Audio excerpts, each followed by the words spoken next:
Assalamualaikum sahabat-sahabat, waktu berbicara, yang dirahmati Allah. Hari ini, saya akan membawakan kisah menggetarkan hati, tentang seorang gadis SMP yang tiba-tiba hamil, dan menyebut nama seorang petugas berseragam sebagai ayah dari janin dalam kandungannya. Tangis sang ibu pecah. Warga desa menggila. Sementara sang petugas hanya terdiam, menatap langit seolah menyimpan rahasia besar yang tak bisa ia buka. Namun, siapa sangka, keheningan itu menyimpan konspirasi kelam yang jauh lebih keji dari sekadar tuduhan. Namun sebelumnya, bagi yang beragama Islam saya sarankan untuk menuliskan sholawat Nabi Muhammad, agar kelak sholawat ini menjadi saksi untuk mendapat syafaat di akhirat. Like dan subscribe ke channel ini sangat membantu menyebarkan dakwah Islam dan menjadi amal jariah. Alia Safitri, gadis berusia 13 tahun, dikenal pendiam namun cerdas. Setiap pagi ia membantu ibunya, Bu Ratmi, berjualan sayur di pasar kecil desa Sukamukti. Meski hidup dalam keterbatasan, senyum Alia tak pernah lepas dari wajahnya. Ia tumbuh sebagai anak penurut, patuh pada ibu, dan rajin sekolah. Namun sejak beberapa bulan terakhir, ada satu sosok yang sering terlihat berada di sekitar Alia. Seorang petugas berseragam bernama Rizal Purnama. Usianya sekitar 35 tahun. Wajahnya tegas, namun tutur katanya halus dan sopan. Ia kerap datang ke desa untuk kegiatan sosial, membagikan sembako, memperbaiki lampu jalan, hingga mengawal pengajian malam. Tak sedikit warga mengaguminya. Termasuk Bu Ratmi, yang merasa terbantu ketika Rizal beberapa kali menawarkan tumpangan motor untuk mengantar Alia ke sekolah. "Alia aman sama Pak Rizal, Bu, saya anggap dia seperti adik sendiri," begitu kata Rizal suatu hari, sambil tersenyum lebar. Waktu berjalan. Alia makin sering bersama Rizal. Mereka terlihat membeli buku bersama di toko kelontong, duduk di warung es sambil makan gorengan, bahkan beberapa warga sempat melihat Alia duduk berdua di atas motor saat senja menjelang. Awalnya Bu Ratmi merasa tenang. Rizal adalah petugas yang dihormati. Ia membantu desa, bahkan ikut memperbaiki genteng musola saat hujan deras tempo hari. Namun entah mengapa, firasat di dada seorang ibu tak bisa dibohongi. Suatu malam, ketika Bu Ratmi hendak mencuci pakaian Alia yang baru pulang dari belajar kelompok, ia menemukan bercak merah samar di rok sekolah anaknya. Jantungnya berdetak cepat. Alia belum waktunya datang bulan. Pikirannya kacau. "Alia, kamu sakit?" tanya Bu Ratmi pelan saat sarapan esok paginya. Alia hanya menunduk. Tangannya menggenggam sendok, tapi tak juga menyuap nasi ke mulut. Nafasnya berat. Matanya sembab. Dari hari ke hari, perubahan Alia makin terasa. Ia tak lagi seceria dulu. Tubuhnya lemah, sering mual pagi-pagi, dan kadang menangis diam-diam di kamar. Warga mulai berbisik. Beberapa ibu-ibu memperhatikan perut Alia yang tampak membesar. "Ratmi, kamu gak curiga?" bisik seorang tetangga. "Anakmu makin pucat, makin sepi. Apa jangan-jangan?" Bu Ratmi tak kuat lagi. Malam itu, ia mengunci pintu kamar. Menatap mata Alia dalam-dalam. "Alia, tolong katakan yang sebenarnya. Nak, siapa yang sudah membuatmu seperti ini?" Alia menggigit bibir. Air matanya tumpah. Dan dengan suara bergetar, ia menyebut satu nama yang langsung membuat darah Bu Ratmi seakan berhenti mengalir. Pak Rizal, Bu." Malam itu udara terasa sesak. Suara jangkrik di luar jendela seperti lenyap tertelan bisu. Bu Ratmi terduduk lemas di samping ranjang, tangan gemetar menggenggam kerudung lusuh yang baru saja jatuh dari pundaknya. Ia menatap Alia yang kini menangis terseduh, matanya sembab, tubuhnya bergetar ketakutan. "Bu, aku gak tahu harus gimana, aku takut," lirih Alia, sambil menutupi wajahnya dengan bantal. Bu Ratmi tak segera menjawab. Ia hanya menarik napas dalam-dalam, berusaha keras menahan amarah dan kepedihannya yang menumpuk dalam dada. Air matanya mengalir tanpa suara.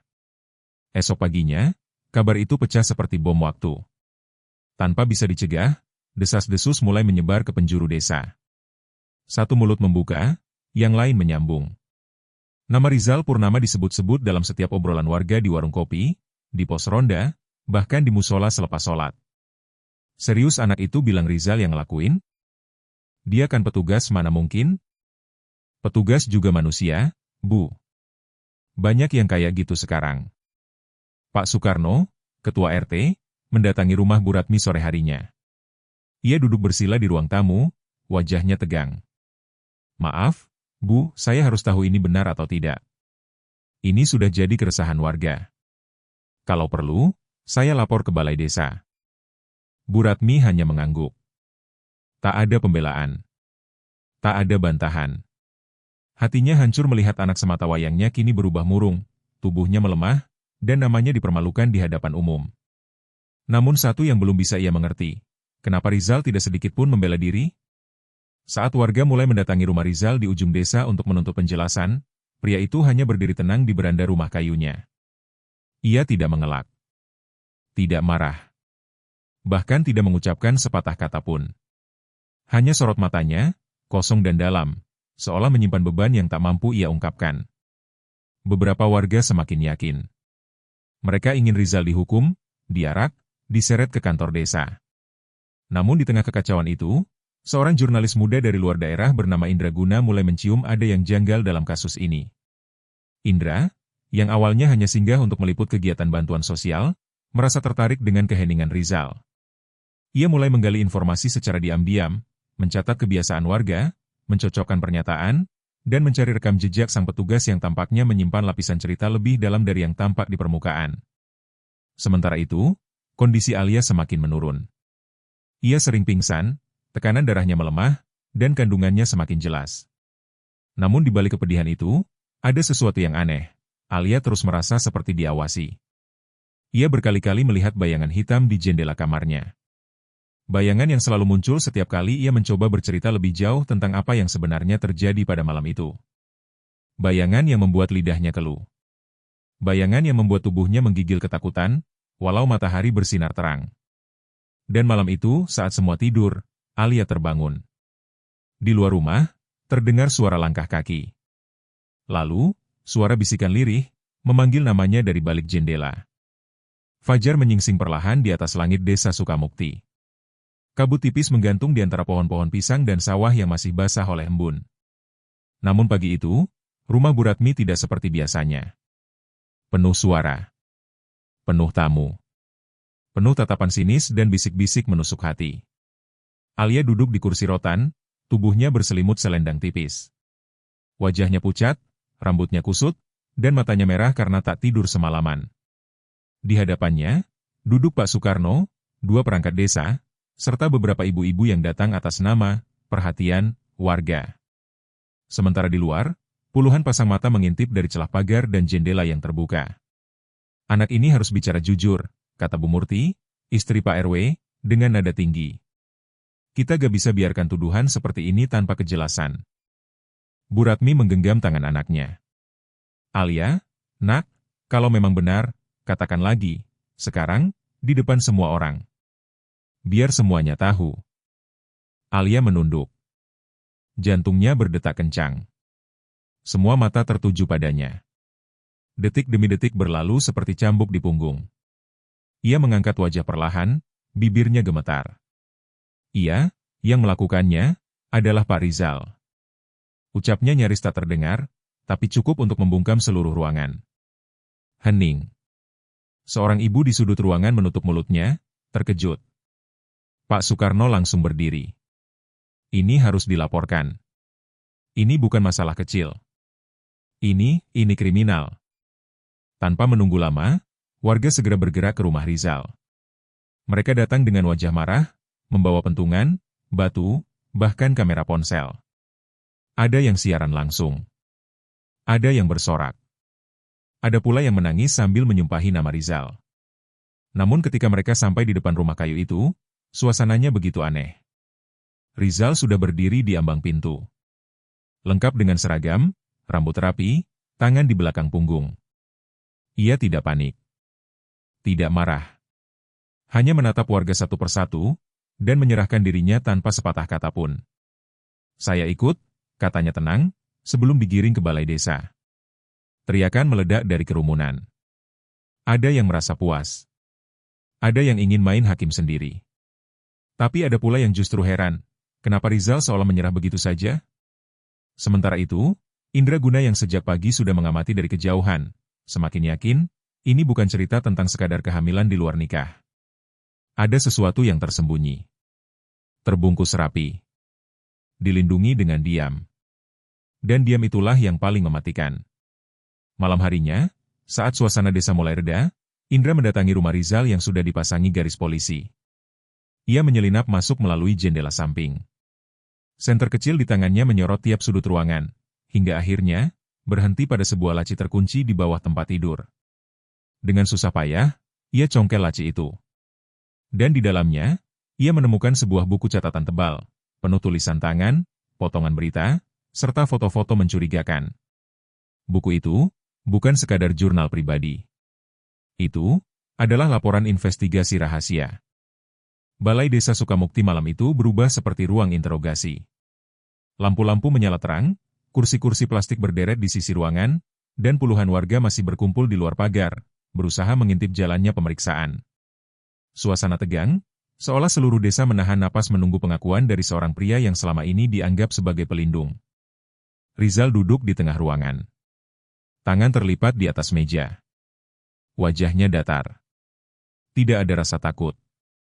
Tidak ada amarah. Hanya tatapan dalam, mengarah pada lantai di bawah kakinya. Di hadapannya, Pak Soekarno, kepala dusun, dan dua petugas dari kecamatan saling bertukar pandang, bingung dengan sikap pria itu. "Kami beri waktu 5 menit," ujar salah satu petugas. "Kalau memang benar, akui. Kalau tidak, katakan yang sebenarnya." Namun Rizal tetap diam. Beberapa warga mendesak agar ia ditahan malam itu juga. Ada yang bersumpah akan mengaraknya keliling desa jika tidak segera dijebloskan ke kantor polisi. Tapi Rizal masih tak mengucapkan sepatah kata pun. Sementara itu, Indra Guna, yang kini membawa buku catatan yang ia temukan, memilih untuk tidak langsung mengungkapnya. Ia tahu, buku itu bukan milik sembarangan. Di dalamnya tertulis tanggal, nama-nama, kode, hingga sketsa wajah. Ada tanda silang merah besar di beberapa halaman. Beberapa foto anak-anak terpampang, lengkap dengan alamat dan catatan medis yang mencurigakan. Indra merasakan tubuhnya gemetar. Buku ini adalah bukti. Tapi, bukti dari apa? Pagi harinya, Rizal dibawa ke kantor polisi terdekat. Prosesnya cepat. Warga mengiringinya dengan caci maki. Kamera ponsel merekam setiap detik. Video penangkapannya viral di media sosial dalam hitungan jam. Judul-judul sensasional muncul di berbagai platform. Petugas berseragam diduga hamili anak SMP. Gadis kecil hancur masa depan karena lelaki berwibawa. Pengkhianat berseragam. Ini wajahnya. Bu Ratmi hanya bisa menangis. Alia semakin tertekan. Tubuhnya lemah. Nafasnya pendek. Ia hanya menatap kosong ke arah langit-langit kamar setiap malam, seakan sedang berbicara dengan seseorang yang tak terlihat. Namun di balik semua itu, seseorang lain mulai bergerak. Seorang pria asing berjaket hitam, bermotor trail tanpa plat, terlihat mondar-mandir di sekitar desa. Ia tidak berbicara dengan warga, tapi diam-diam memotret rumah Bu Ratmi dan pos ronda. Tak ada yang tahu siapa dia, tapi aura di sekitarnya terasa dingin dan mengancam. Dan malam itu, saat Indra membuka kembali buku catatan Rizal, ia menemukan satu halaman yang belum ia periksa. Halaman dengan satu kalimat besar di tengahnya. "Jika aku ditangkap, maka yang di atas mereka akan bergerak." Tak lama setelah itu, listrik di rumah Indra padam. Suara detak jam dinding terdengar jelas di rumah kontrakan Indra Guna malam itu. Lampu padam total. Hanya cahaya dari layar laptop yang menyala redup di tengah ruangan. Tangannya menggenggam buku catatan Rizal rat-rat, sementara matanya tak lepas dari kalimat terakhir yang ia baca. "Jika aku ditangkap, maka yang di atas mereka akan bergerak." Bulu kuduknya meremang. Kalimat itu terasa seperti pesan peringatan, atau mungkin ancaman. Indra segera membuka lembar-lembar berikutnya. Ia menemukan nama-nama yang tak asing di Desa Sukamukti. Ketua Yayasan Yatim Piatu. Seorang ustaz kondang yang sering muncul di TV lokal. Bahkan, nama seorang camat di kota sebelah tertera dengan coretan hitam tebal. Di pojok halaman, tergores kata, "Target potensial perekrutan," dengan tanda seru merah. Sementara itu, di kantor polisi, Rizal duduk di ruang tahanan. Ia menunduk, tangan terlipat, tak mau berbicara satu kata pun pada penyidik. Bahkan saat mereka menyebut nama Alia, Rizal hanya menghela napas panjang. Orang ini seperti sedang menunggu sesuatu, bisik salah satu penyidik kepada rekannya. Di luar kantor polisi, massa masih berkerumun. Spanduk bertuliskan, hukum seberat-beratnya, dibentangkan. Media terus berdatangan. Isu ini makin meluas. Desa Sukamukti kini menjadi sorotan nasional. Tapi di balik sorotan itu, ada sesuatu yang bergerak dalam diam. Di desa, Bu Ratmi mulai merasakan sesuatu yang janggal. Beberapa warga yang awalnya vokal, tiba-tiba bungkam.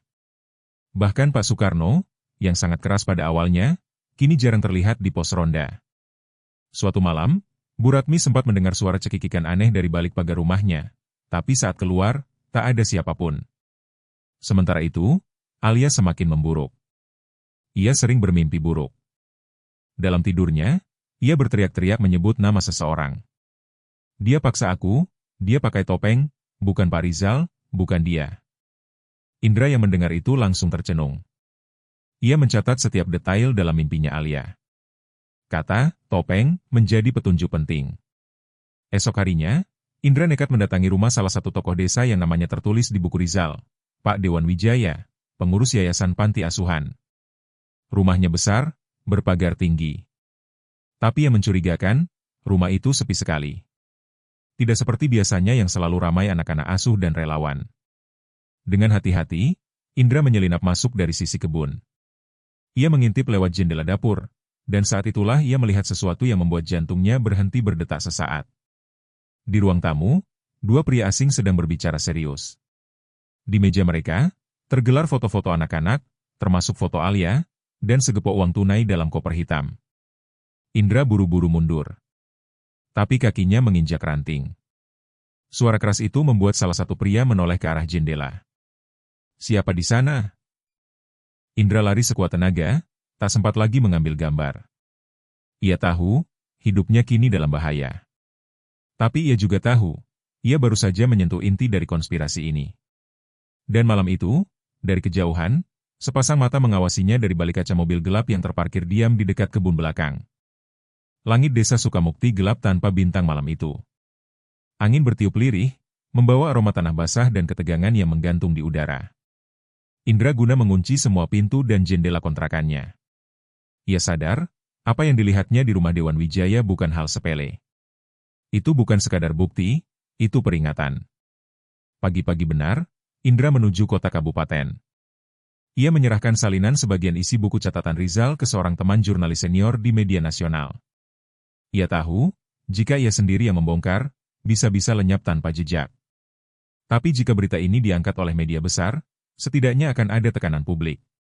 Sementara itu, di kantor polisi, penyidik yang awalnya yakin dengan kesalahan Rizal mulai goyah.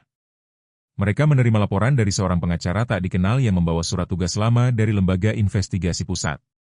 Dalam surat itu, nama Rizal Purnama tercantum sebagai agen pemantau jaringan eksploitasi anak nasional, yang sejak setahun lalu menyamar sebagai petugas keamanan desa. Surat itu mengejutkan semuanya.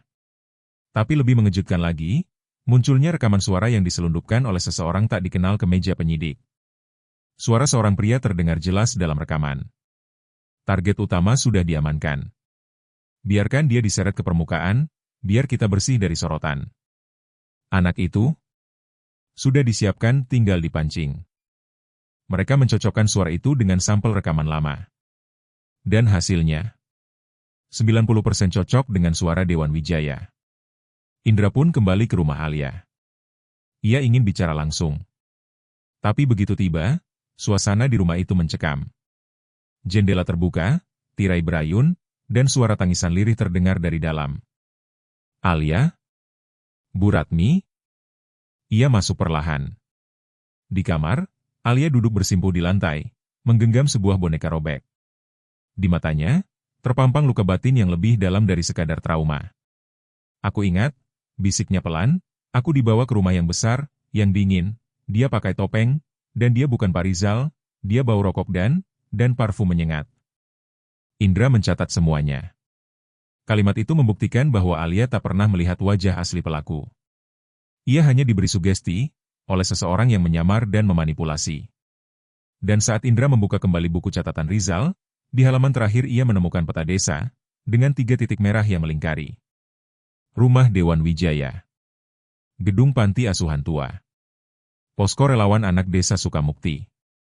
3 lokasi, 1 jaringan. Semua terhubung. Namun sebelum ia sempat bergerak lebih jauh, seseorang mengetuk pintu dengan keras. Bukan satu ketukan biasa, tapi 3 ketukan, berirama cepat, seperti kode. Indra menoleh pelan ke arah pintu. Dan dari balik celah jendela, terlihat bayangan sosok berjubah gelap, menunggu dengan wajah tertutup kain hitam. Indra mundur perlahan dari pintu.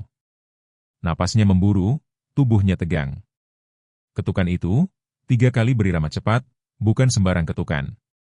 Itu adalah kode lama yang biasa digunakan dalam jaringan intelijen bawah tanah, sinyal pertemuan rahasia. Bayangan di luar bergerak. Sosok berjubah hitam melangkah ke samping jendela dan menyelipkan secari kertas di bawah pintu, lalu menghilang dalam sekejap, seakan larut dalam gelapnya malam. Dengan tangan gemetar, Indra mengambil kertas itu. Di dalamnya hanya tertulis satu kalimat. Jangan percaya siapapun di desa ini. Bahkan yang paling suci sekalipun. Indra menggenggam pesan itu erat-erat, lalu bersiap. Ia tak bisa menunggu lebih lama. Ia harus ke titik ketiga di peta, posko relawan anak desa Sukamukti, yang terlihat paling tidak mencurigakan selama ini. Tapi justru itulah, topeng yang sempurna. Malam itu, ia menyusup ke posko. Bangunannya sederhana, berdinding triplek dan cat lusuh. Tapi saat ia membuka pintu belakang, ia menemukan ruangan rahasia yang disamarkan seperti gudang mainan. Dan di dalamnya, lemari besi, kamera pengintai, serta tumpukan kaset rekaman CCTV dari berbagai sudut desa. Indra tertegun. Ia menyalakan salah satu kaset. Di layar kecil itu, tampak Alia, dengan mata tertutup, diseret oleh seseorang bertubuh besar, mengenakan jaket hitam dan topeng. Bukan Rizal. Jelas bukan dia. Tapi, sosok itu mirip sekali dengan pria yang ia lihat sebelumnya di rumah Dewan Wijaya. Seketika semuanya menyatu. Rizal tahu dari awal. Ia sudah menyelidiki jaringan yang selama ini memanipulasi, memanfaatkan, dan mengorbankan anak-anak desa melalui skema bantuan sosial palsu. Dan Alia, hanyalah satu dari banyak korban. Rizal sengaja membiarkan dirinya ditangkap. Ia tahu, penangkapannya akan memancing musuh keluar dari persembunyian. Karena musuh yang sesungguhnya, ada di balik institusi terhormat. Yang selama ini memakai topeng dermawan, relawan, dan tokoh agama. Indra buru-buru keluar dari posko. Ia menghubungi pengacara yang mewakili Rizal, mengirimkan bukti video, serta isi buku catatan. Semua data dikompresi dalam satu flash disk, yang kemudian diserahkan kepada wartawan nasional yang kini mulai curiga pada proses penyidikan yang seakan ditutupi. Sementara itu, di dalam tahanan, Rizal dipanggil lagi oleh penyidik. Namun kali ini, suasananya berbeda. Penyidik menunduk hormat. Maafkan kami, Pak Rizal, perintah atas sudah turun. Anda bebas, semua sudah terbongkar. Rizal hanya tersenyum tipis. Ia berdiri perlahan. Tapi saya belum selesai. Masih ada satu kepala ular yang belum dipotong. Dan di saat yang sama, di ruang mewah penuh cahaya lampu kristal, Dewan Wijaya menerima telepon misterius. Suaranya dingin. Wajahnya tak lagi ramah. Segera bersihkan jejak. Rizal sudah keluar. Kita mulai fase 2. Pagi itu, desa Sukamukti tak lagi sama. Udara dingin membawa ketegangan yang belum benar-benar sirna, meski langit tampak cerah dan burung-burung mulai kembali bernyanyi. Warga masih bergumam, masih bertanya-tanya, masih belum sepenuhnya percaya bahwa orang yang mereka curigai justru adalah penyelamat mereka sendiri. Rizal berjalan pelan di jalan utama desa, tanpa seragam, hanya mengenakan kemeja putih sederhana dan celana abu-abu. Tak ada lagi kemarahan di wajahnya, hanya ketenangan yang lahir dari rasa yakin, bahwa kebenaran, seberapa lama pun disembunyikan, akhirnya akan menang. Beberapa warga mulai menunduk malu saat berpapasan. Ada yang mencoba menyapa lirih. Ada pula yang diam saja, menyesali ketergesa-gesaan mereka dulu. Di rumah Bu Ratmi, suasana haru menyelimuti. Rizal datang bukan sebagai orang bersalah, tapi sebagai penjaga. Alia, yang kini mulai pulih secara psikologis dan medis, perlahan membuka hatinya. Ia menangis memeluk ibunya, lalu menatap Rizal yang berdiri di ambang pintu. Maaf, Pak, saya gak tahu apa yang sebenarnya terjadi waktu itu, ucap Alia lirih, suaranya masih goyah. Rizal mengangguk. Kamu tidak salah, Alia. Mereka yang menyusupkan bayangan itu ke dalam kepalamu. Tapi kamu kuat. Sangat kuat. Sementara itu, tim gabungan dari pusat telah turun ke desa. Rumah Dewan Wijaya digeledah. Posko relawan disegel. Yayasan panti asuhan dibekukan. Banyak nama-nama besar yang sebelumnya dianggap suci, kini ditarik satu persatu dalam penyelidikan nasional. Media akhirnya berbalik arah. Dari berita-berita penuh tuduhan, kini mereka mengangkat Rizal sebagai simbol keberanian. Pria yang bertahan dalam diam, demi mengungkap jaringan hitam yang selama ini bersembunyi di balik amal dan kebaikan palsu. Indraguna, yang sejak awal berani mengambil risiko, kini diundang ke berbagai forum diskusi. Tapi ia menolak ketenaran. Ia memilih tinggal di desa untuk mengawal proses pemulihan. Ia tahu, masih banyak luka yang belum sembuh. Masih banyak anak-anak yang belum bersuara. Malam harinya, di pos ronda, Rizal duduk bersama Pak Soekarno dan beberapa tokoh desa lainnya. Mereka membahas rencana membentuk tim perlindungan anak desa yang baru, bukan sekadar formalitas, tapi sungguh-sungguh melibatkan masyarakat. Alia kini kembali sekolah. Meski masih menunduk saat berjalan, ada cahaya baru di matanya. Ia tak sendiri. Dan ia tahu, hidupnya belum berakhir. Justru baru dimulai.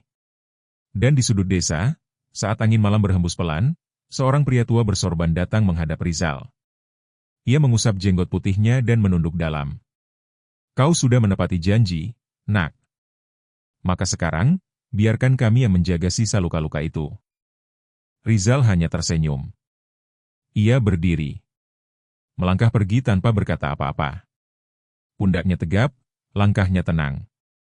Ia tahu, perang belum usai. Tapi untuk hari ini, satu kebenaran telah dimenangkan. Itulah kisah mencekam yang terjadi di balik wajah tenang desa Sukamukti. Di mana bayangan gelap menyamar sebagai cahaya, dan kebenaran dikubur dalam ketakutan. Ingatlah, tidak semua yang terlihat baik, benar adanya. Dan tidak semua yang dituduh, pasti bersalah. Sahabat-sahabat waktu berbicara yang dirahmati Allah, kisah ini mengingatkan kita bahwa fitnah itu lebih kejam daripada pembunuhan, sebagaimana firman Allah dalam surat Al-Baqarah ayat 191. Dan fitnah itu lebih besar bahayanya daripada pembunuhan. Ketika kebenaran ditutup, dan kebaikan justru dibungkam dengan tuduhan, maka disitulah keadilan diuji. Namun yakinlah, Allah tidak pernah tidur. Kebenaran akan selalu menemukan jalannya, meski harus melewati luka, pengorbanan, dan air mata. Semoga kisah ini menjadi pelajaran bagi kita semua, bahwa menuduh tanpa bukti adalah dosa besar, dan diam dalam kebenaran bukan berarti kalah, tapi menanti waktu yang tepat untuk bertindak. Jangan lupa untuk terus bersyalawat kepada Nabi Muhammad SAW, karena syalawat yang kita tuliskan hari ini, bisa menjadi saksi yang menyelamatkan kita kelak di akhirat. Like dan subscribe ke channel ini, Waktu Berbicara, sangat membantu menyebarkan dakwah Islam dan menjadi amal jariah bagi kita semua. Wassalamualaikum warahmatullahi wabarakatuh.